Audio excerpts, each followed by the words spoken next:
Boa noite, pessoal. Feliz 2026. Já começando mais uma edição do De Olho no Campo. Esse programa que é uma parceria da Natura Frig com a Leilo Sul.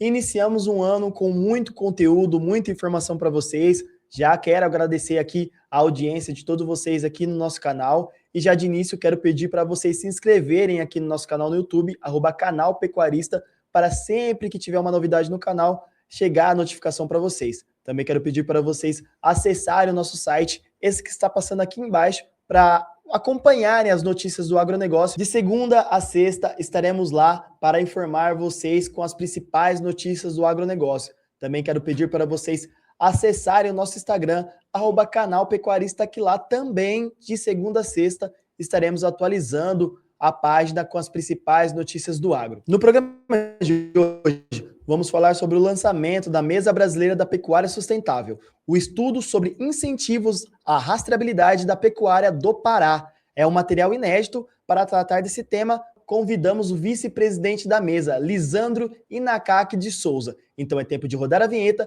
para você conferir o programa.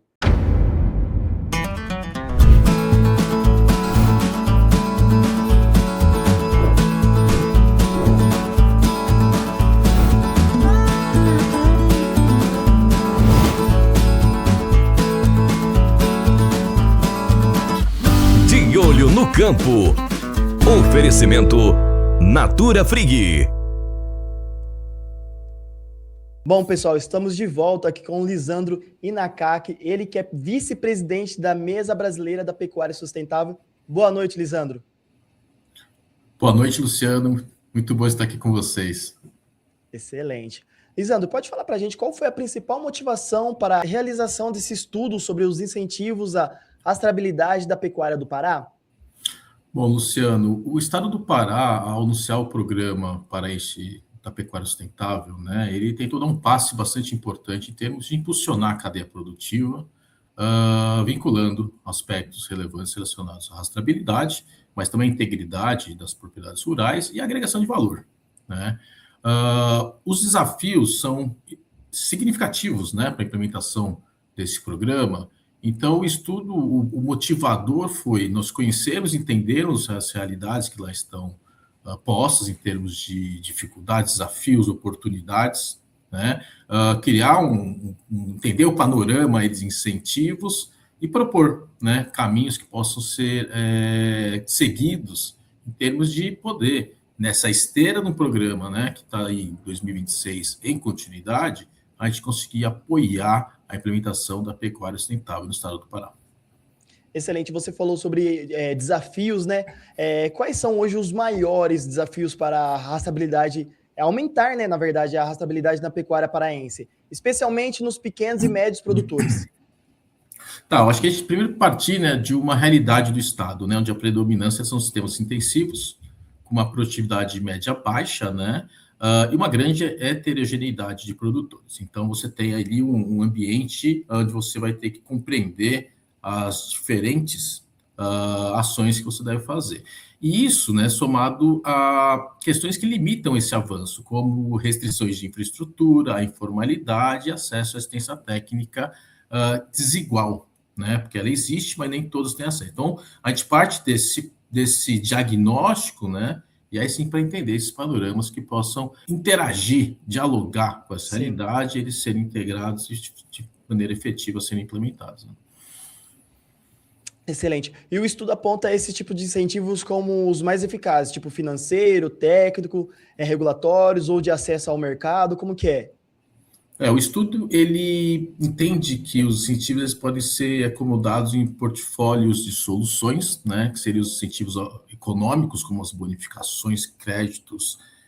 No final do ano passado, 2025, foi lançado o Cheque Pecuária, que é uma transferência de valores e que vai apoiar o produtor em fazer pequenos ajustes no seu sistema produtivo, no seu processo de requalificação comercial, né? As certificações e protocolos, a gente vai numa perspectiva mais de mercado, né, onde você vai selecionar aqueles processos mais qualificados para atender especificidades de mercado, né, uma forma de incentivo também às boas práticas, né, e as ferramentas de monitoramento e rastreabilidades existentes, né, que dão uma sustentação e qualidade à realidade posta no campo, né, o monitorar a sua cadeia, rastrear a sua cadeia, são formas de incentivar com que a cadeia vá ganhando força para aderir e adotar mais tecnologia. Excelente. E como a rastreabilidade pode contribuir na prática para o combate ao desmatamento ilegal e para o fortalecimento da produção sustentável no Pará? Tá. A gente tem que entender que a rastreabilidade ela não é um fim, né, mas ela é uma condição habilitante para a gente ter qualidade, entendimento da cadeia produtiva, da cadeia de valor, né?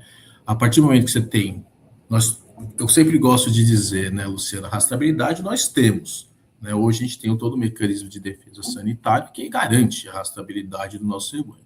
No entanto, a rastreabilidade, verificação individual, ou ainda a rastreabilidade que permita que ofereça maior transparência aos atores da cadeia, é o que vai trazer os ganhos ou vai permitir, né, habilitar esses ganhos. Se eu adotar a rastreabilidade individual, que é o foco no estado do Pará, e também no Programa Nacional de Identificação de Bovinos e Bubalinos, do MAPA, né, a gente vai ter uma melhor gestão da produção. Eu acho que esse é um primeiro fator que é relevante. A sanidade a gente vai também qualificar, mas ela já existe, né?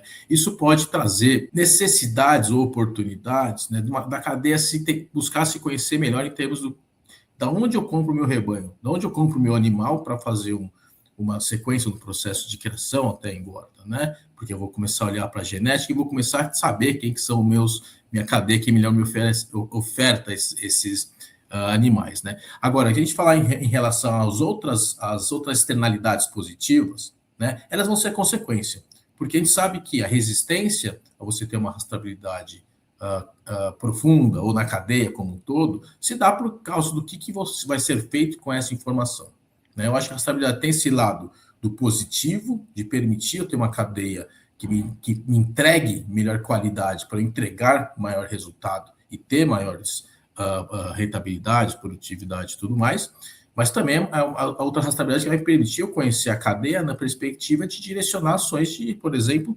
onde eu foco ou priorizo ações para regularização fundiária, para regularização ambiental, né? Onde estão os ambientes favoráveis para eu fazer que essa agenda caminhe, né? Então, se eu tiver a rastreabilidade com identificação individual, eu vou ter mais precisão nesses caminhos, ou nessa cadeia, né? E vou conseguir endereçar as soluções de maneira muito mais objetiva, sem desperdício de recursos, né?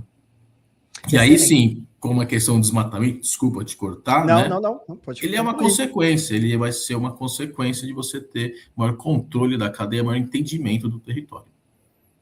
Ótimo.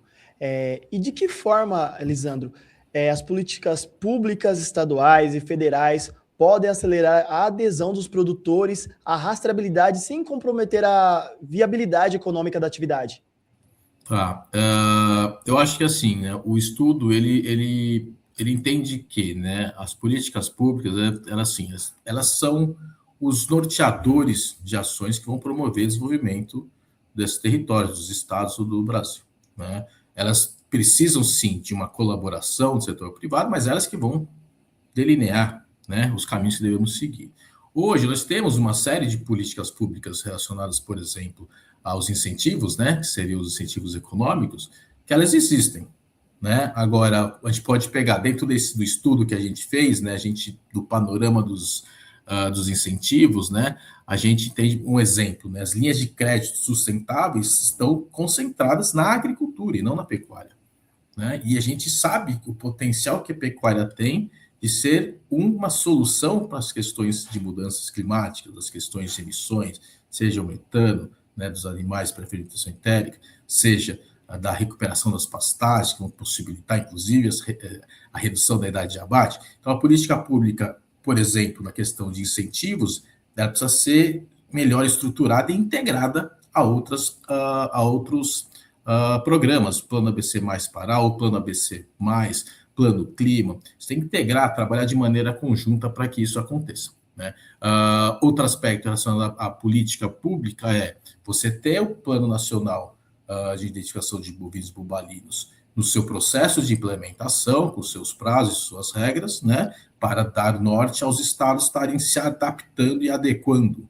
Sabemos que os estados estão avançando, mas estão avançando dentro do que é uma normalidade, com ajustes a serem realizados, porque não é uma coisa tão diferente uma da outra, mas é preciso que essas ações sejam integradas, articuladas, né? O mesmo se dá para o monitoramento do território, né? A gente tem hoje o setor privado monitorando, né, a originação do seu ativo biológico, do que vai ser adquirido, da commodity, né, para a produção da commodity no fim do dia, e eles os seus prestadores de serviços que integram as bases de dados, né? Nós temos a iniciativa dentro do mapa da plataforma Agro Brasil Mais Sustentável, que integra todas as bases, né? Agora, ela precisa estar implementada, difundida e ser utilizada universalmente por todos. Excelente. E o estudo, ele dialoga com exigências crescentes dos mercados internacionais, né? Então, o produtor do Pará, ele está preparado para essas demandas? O que falta para ele?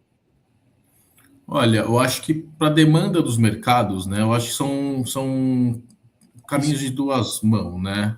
Você tem uma situação em termos de habilitação de mercado, né, que você não muda de uma hora para outra. Se a gente pegar, por exemplo, né, o que foi bastante falado em termos de mercado, que é a UDR, né, que é a regra europeia para desmatamento, né, ou cadeias livres de desmatamento. Hoje o Pará não está habilitado, assim como os outros estados da região da Amazônia, região norte, tirando o Mato Grosso, né? Então, assim, por que não estão habilitados? Por causa de questões sanitárias e comerciais. Eu adotando boas práticas, desenvolvendo minha cadeia, eu posso criar essas condições para que a área seja habilitada, né? Mas, tirando esse exemplo, não é habilitado, né?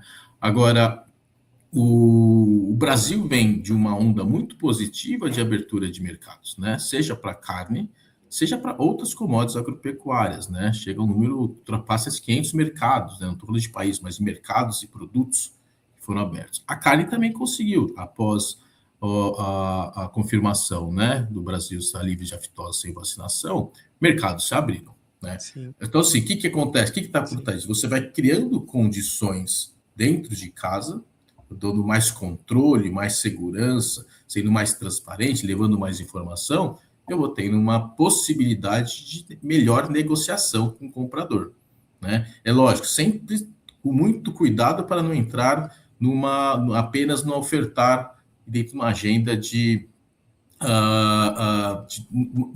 não seja uma agenda de ganha-ganha, né? A gente tem que ter vantagens, e nós temos nossa vantagem de sermos muitos, produzirmos muito, né? Estamos na liderança da exportação de vários segmentos. No ano passado foi um exemplo na carne, né? Em termos de recorde de exportação. Agora, a gente precisa também tomar conta daquilo que nos é nossas fragilidades e demonstrar todo o potencial que nós temos, né? Se você pegar toda a região da Amazônia, né, 70% do abate está sob monitoramento de desmatamento, né? Então, isso é muito significativo. A gente tem informação para levar e precisa usar essa informação, né? Então, acho que em relação a essa questão de mercado, né? E também o estado do Pará é o segundo maior com rebanho de bovinos, né, do Brasil. E essas exigências que faltam, que o mercado internacional pede, acaba atrasando um lugar tão amplo, né? Uma região tão ampla como bovinos. O Estado, assim, eu acho que é importante, Luciano, verificar os números, né, de participação do Estado na importação e agregação de valor, né? Ele foi crescente, assim como o Brasil no último ano, ele é significativo. Então, assim, o mercado, a oferta está sendo absorvida de certa forma, né? Existe uma demanda e conseguimos ofertar. Eu acho que o Estado do Pará é um que conseguiu se qualificar bastante em termos de exportação e qualidade do produto. Eu acho que quando uma agenda, acho que a gente, por exemplo, por explorar melhor a agenda social e ambiental do Estado, uma vez que a gente consegue monitorar e demonstrar, né? Agora, a gente precisa trazer para dentro uma série de produtores que estão à margem desse processo. Hoje, o processo, a informação, o monitoramento da originação de gado, né, ele consegue olhar para esse primeiro elo da cadeia e esse elo está respondendo a contento, né? Agora, como a gente olhar para toda a cadeia integrada, né? E aí você começa a descer no nível de perfil produtivo, né? Aí precisa criar as condições para que essa cadeia seja integrada, né? E aí que vem a questão dos incentivos, aí que a rastreabilidade pode ser um mecanismo, e aí que a gente tem que pensar nos eixos que o próprio programa do Pará trouxe, que é rastreabilidade e integridade, que é o processo de regularização das propriedades, seja no aspecto ambiental ou fundiário, né? Dentro de um planejamento, e o aspecto de agregação de valor e fortalecimento da cadeia. Isso tem que andar junto, não é uma coisa dissociada uma da outra, né? Por isso que eu acho que é bom reforçar, o estudo busca trazer isso, que a rastreabilidade por si só não resolve nenhum dos problemas, ou agrega valor, traz soluções, mas não resolve isoladamente os problemas. Não adianta eu oferecer bastão e brinco para um produtor se a infraestrutura de manejo dele é limitada. Não adianta eu fornecer a genética para o produtor se a pastagem dele é degradada. Então, temos que pensar de maneira integrada, né? E temos muito potencial, conhecimento para fazer isso acontecer. Ótimo. E qual o papel dos frigoríficos e empresas da cadeia produtiva na criação desses incentivos à rastreabilidade? Olha, a cadeia é como um todo, né? Cada elo vai ter o seu papel, né? Eu acho que as indústrias, né? Elas adotarem ferramentas e fomentarem com que ferramentas para o setor produtivo sejam adotadas, né? Porque a indústria ela é o elo de ligação ou de percepção do mercado em relação à cadeia produtiva, é onde parte do valor é agregado, né? Então, a partir do momento que ela consegue demonstrar produtos que são oriundos de uma cadeia que entrega mais qualidade sanitária, ambiental, social, que isso faça parte de uma agenda positiva de criar mercado com agregação de valor. E isso acontecendo, que esse valor seja repassado à cadeia, né? Isso é um pouco também da integração dos incentivos e da articulação, porque a ação na pecuária, né, por mais que a idade de abate esteja reduzindo, na média, ela ainda é importante, ela é alta, mas o animal nasce hoje e a carne vai ser vendida daqui a 3, 4 anos, né?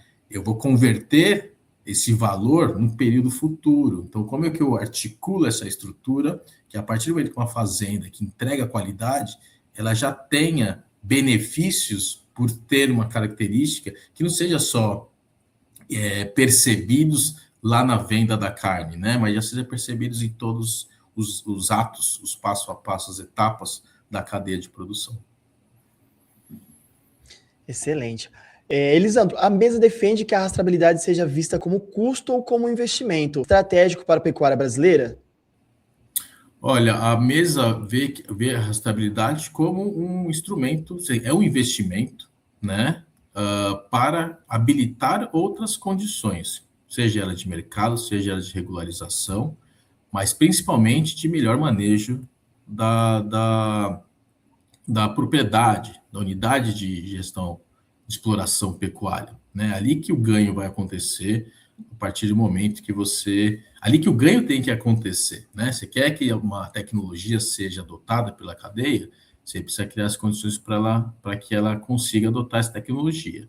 Agora, o ganho tem que vir ali, por isso que tratar como um investimento, né? Porque eu vou criando melhores condições para aumentar a produtividade, rentabilidade e as externalidades em termos de emissões, redução de emissões, seja pela fermentação entérica, seja pela degradação da pastagem, a redução de pressão sobre a vegetação nativa dentro da propriedade, se tiver excedente, que ela seja recompensada, mas que a rastreabilidade seja um investimento que seja um propulsor da adoção de tecnologia e uma transição na pecuária mais sustentável.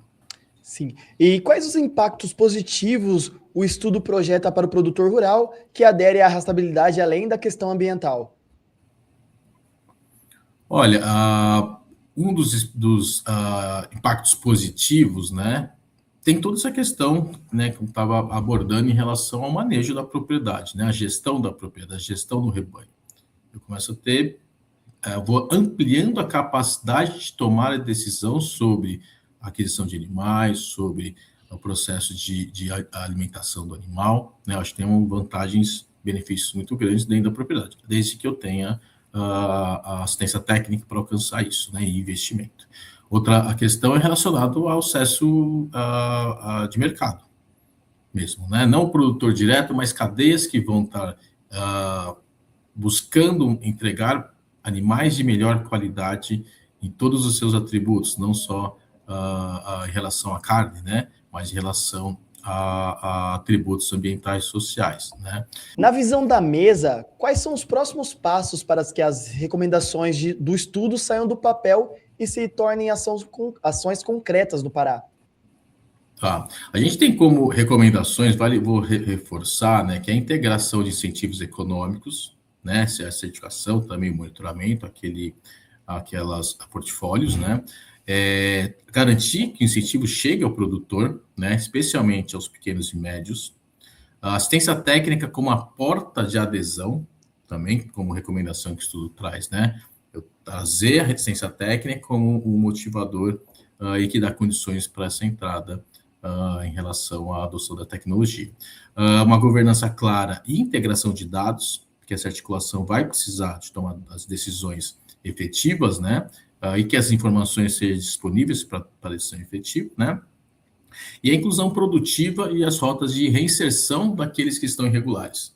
Né? Não adianta eu querer fomentar, adotar a tecnologia, a rastreabilidade vai dar transparência para a cadeia, sendo que, reconhecendo que existam produtores com irregularidades a serem resolvidas, que eu não os exponha de maneira irresponsável, mas eu crie mecanismos que ele seja reincluído, que ele faça um processo de recuperação, regularização, aquilo que for necessário dentro da sua irregularidade, porque o processo de dar transparência não é para apontar apenas o erro, né? Mas é para identificar o erro e propor a solução. Tá? Então, como os próximos passos, a gente entende que um fundo de repartição de benefícios deve ser construídos para remunerar essas boas práticas, né? A adoção das boas práticas, rastreabilidade como uma delas, uma plataforma integrada de dados, né? E aí você reduzir custos e retrabalho, né? E ser mais objetivo na comunicação e na decisão, porque quando eu tenho plataformas integradas, né? Cada agente da cadeia pode utilizar os dados de maneira diferente do outro, e aí eu tenho respostas diferentes. Então é importante ter essa integração e para acelerar, agilizar processos de eficiência. O modelo de governança multissetorial com papéis bem definidos, né? A gente tem o histórico dos compromissos na Amazônia, no qual o setor produtivo teve pouco espaço de diálogo. Né? Normalmente, é o maior setor, né? E o que tem menos vocalização dentro dos espaços. É preciso pensar um modelo de governança que abarque todos os atores da cadeia, né? Seja multissetorial. Pilotos territoriais, né? Se a gente olhar para o Pará, você vai ter diversas regiões, né? O Pará já teve plebiscitos para dividir o estado, né? Para você ver o tamanho da complexidade, né? Então, você tem que ter clusters de ação. Eu não vou ter o mesmo... Eu posso ter as agências públicas, autarquias, focar em ciência técnica, distribuída pelo Estado, mas muitas vezes de maneira não suficiente em número de agentes. Mas eu tenho no Estado outros atores que promovem assistência técnica, por exemplo. Eu tenho que olhar para esse potencial, né, de atores existentes, construir os clusters e fazer ação. E uma avaliação econômica da intensificação, né, como forma de travar o crédito e a adesão. Né? Como fazer, qual que é a agregação que ela pode trazer. Né? Então, são algumas das próximos passos que o estudo propõe, né? E que baseia também todo o trabalho que a Mesa Brasileira da Pecuária Sustentável vem realizando na agenda de rastreabilidade, na agenda de inclusão. Né? A gente tem o estudo também nos serve como um orientador, uma vez que a mesa é composta por entes, né, organizações que fazem parte da cadeia de valor da carne e do couro. Né? Então, também a gente como... eu, no caso, como representante da mesa, mas também da sociedade civil, utilizo dessas recomendações das nossas ações, a indústria, a idem, o varejo idem, né? O setor financeiro que também está dentro da mesa também, ser um ator de fomento dessas recomendações, desses próximos passos, e aí a gente vem seguindo o nosso trabalho aí de promover uma pecuária mais sustentável.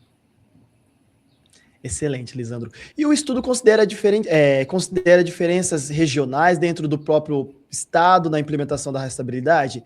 Como lidar com realidades tão distintas dentro do estado? Pois bem, sim, o estudo, ele como proposta, né, ele coloca que é importante fazer as ações, né, os próximos passos em clusters, porque as regiões são específicas, né, os atores têm as suas representações que se replicam nas regiões do estado, mas tem especificidades, tem região que tem mais assentamentos rurais, tem região que já tem uma pecuária consolidada, maiores fazendas, né? Tem a Zona Bragantina, por exemplo, que é uma região de ocupação antiga, né? Então, assim, o estudo ele propõe, né, que cada loco, né, de realidade tenha adequação, as propostas sejam adequadas àquela região, né? E que os atores que vão fomentar essa ação se organizem, se articulem nessa região. Isso tudo sobre uma centralidade, uma colaboração dessa governança multissetorial, né? Eu acho que ela tem que olhar para isso e propor as soluções capilarizadas para cada uma das regiões. Excelente. Elisandro, como garantir os incentivos à rastreabilidade cheguem efetivamente a produtor rural e não fiquem restritos apenas às grandes propriedades? Vamos lá. Então, a integração de incentivos, né, ele tem que ser fomentada de forma que todos os elos da cadeia sejam compensados por aqueles benefícios gerados a partir das boas práticas adotadas por cada elo da cadeia, né? Se eu estou falando em rastreabilidade, o ator que engorda o gado e comercializa com frigorífico, ele pode fazer a identificação do seu animal, né? Agora, se ele vier identificado das cadeias ou dos elos anteriores dentro de sua cadeia, né, o valor, a informação que ele vai carregar para o frigorífico, que por sua vez vai levar ao mercado, é maior. Você tem mais informação, né? Então, se eu tenho essa rastreabilidade desde o princípio, eu preciso garantir que os benefícios gerados, né, dessa informação sejam transferidos. E é por isso que é necessário adotar os instrumentos de repartição de benefícios, né? Como a gente falou ali, como próximo passo, tem um fundo que reparte esses benefícios e remunere ou recompense todos os elos da cadeia, né? Eu preciso ter essas estruturas montadas, né, que vão conseguir assegurar com que esses benefícios sejam repassados a todos. Lisandro, na visão da mesa, a rastreabilidade pode se tornar um diferencial competitivo para a carne produzida no Pará? Sim, né? A adoção, quem sair à frente, né, conseguir ter uma cadeia identificada, rastreada, vai poder ter esse benefício, né, de poder oferecer animal com rastreabilidade, principalmente quando associado a informações que o mercado demanda, né? Então, sim, a mesa entende que a identificação do animal, né, a rastreabilidade, vai fazer com que mercados se movimentem e olhem para essas regiões, né, que estão aderindo a essa tecnologia. E o estudo aponta experiências bem-sucedidas no Brasil ou no exterior que podem servir de referência para o avanço da rastreabilidade no estado? Luciano, o estudo não olhou para essas outras regiões, né? Eu acho que eu posso, não no estudo, mas voltando em relação à rastreabilidade individual, né? A rastreabilidade individual adotada em outras regiões, né, do Brasil, e aí vou focar, né, quando obrigatório é o estado de Santa Catarina, mas outros países, né, como o próprio Uruguai, criaram condições de diversificação, diferenciação, né, da cadeia agropecuária daquelas regiões, né. Santa Catarina, mesmo que não seja um estado exportador significativo de carne bovina, é o maior exportador de carne suína. E a gestão sanitária não segrega a pecuária, né? Então, esse é um benefício da identificação individual, direto, né? Do Uruguai, Idem, né? Na verdade, ele tem o seu mecanismo, a sua estrutura de funcionamento, e é interessante que as duas realidades têm um instituto, né, que faz com que essa articulação aconteça, né? O Uruguai também teve benefícios da identificação individual de animais relacionados ao mercado. Sabemos, né, que é um estado menor, que tem algumas vantagens em relação a comparação ao Brasil como um todo, né? Mas o sinônimo de sustentabilidade muitas vezes é o Uruguai, não é o Brasil, né? Só que nossa não é que não somos sustentáveis, nós temos uma diversidade enorme e não fazemos essa Sim. comunicação e não fazemos a identificação individual dos animais. Então a gente perde essa oportunidade, né? Então, sim, olhando para outras realidades, situações, a rastreabilidade ela tem um poder de agregação muito importante e quem conseguir, né, avançar nessa rastreabilidade potencialmente vai ter benefícios, vão colher benefícios desse processo. Excelente. E como a capacitação e assistência técnica podem ajudar o produtor a superar as barreiras operacionais e culturas relacionadas à rastreabilidade? Então, a assistência técnica é essencial para esse processo de identificação individual de animais, né? A gente traz como uma das recomendações que ela seja a porta de adesão, né? É por ali que a adoção da tecnologia vai se viabilizar, né? Hoje, você pegar no Pará, existe os operadores de rastreabilidade que estão sendo capacitados, né? Já foram capacitados, estão lá fazendo a operacionalização. Ainda assim, é dentro de um processo de identificação. Você tem que existir uma estrutura de assistência técnica permanente, né? Porque não é só identificação, você vai ter a oportunidade de fazer melhor gestão de pastagem, você vai ter incentivos relacionados à agregação de valor, incentivos relacionados a cercamento de áreas desmatadas para ser requalificado comercialmente, né? Então, assim, essa técnica ela é chave para fazer com que esses processos de fato aconteçam. E um recurso que chegue para o produtor não se perca em aplicações equivocadas, né? Então, assim, a assistência técnica é chave, aliás, para todo o Brasil, para o setor agropecuário, principalmente os médios e pequenos produtores, né? Isso é uma agenda que deve ser atacada ou tratada com bastante responsabilidade e na dianteira desse processo. Excelente. E para encerrar, Lisandro, qual a mensagem que você deixa, a mesa deixa, né, ao produtor que ainda vê a rastreabilidade com desconfiança e insegurança? A rastreabilidade individual já é algo bastante difundido, né, em diversos países, focando no aspecto sanitário, né, mas também na gestão do rebanho dentro da propriedade e entre propriedades, né. Em todos os lugares que ela foi implementada, com prazos adequados, com suporte, com incentivos, ela trouxe benefícios à cadeia, né. O Brasil ele tem uma exposição muito grande em relação aos seus atributos ambientais, né? A gente tem atributo, nós temos conservação, mas ao mesmo tempo temos zonas de expansão das áreas produtivas, né? Esse fator gera informações equivocadas, né? Levadas ao mercado internacional. Então, assim, a rastreabilidade ela vai nos ajudar a contar nossa história pelo lado positivo. Tá? Então, é um instrumento consolidado, tecnologia não falta, precisamos ter articulação, construir uma governança multissetorial, né?